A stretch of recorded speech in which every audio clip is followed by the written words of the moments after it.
mean, I get about, it varies day to day, but roughly, 100, 150 emails a day, pitching stuff all day. Like it doesn't stop all day.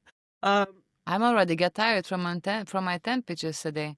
I try and do a few an hour, like to go through the emails because I can't, because they go all day. Like if you think you're finished, they keep going.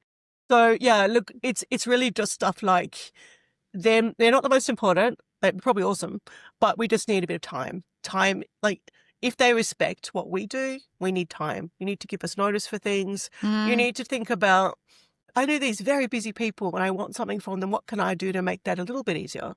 And sometimes it's very simple things like giving us some notice in advance, maybe tell us a few days in advance, give us the press release in advance, give us what we want. We need images. We need the link to the company because often they will have very similar names or the same names. Just things like that. We're all in this together. We work in this sector because we want startups to succeed. We're enthusiastic about tech and we're not here to kind of, if we're not covering you, it's not because of a negative reason necessarily, is really just bandwidth. That's probably the bandwidth one. Because I get a lot of people emailing me lately. I think I've had 3 or 4 in the last month going, oh, I wanted some feedback on why you didn't cover my story. Oh. And it's often just, I didn't have time. I just didn't have time, Fair enough. Crazy. Yeah. Do you?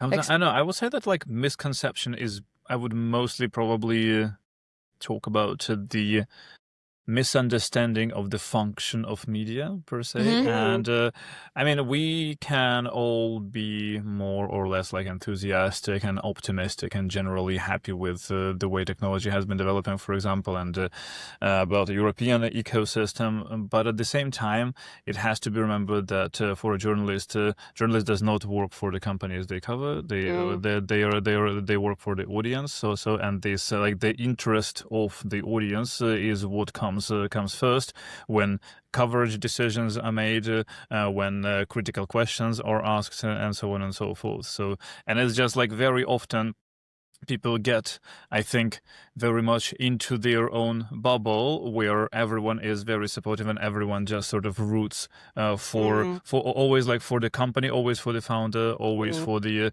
more like a business side of things, but not for like more like a good of the realm as they would say in the Game of Thrones. So.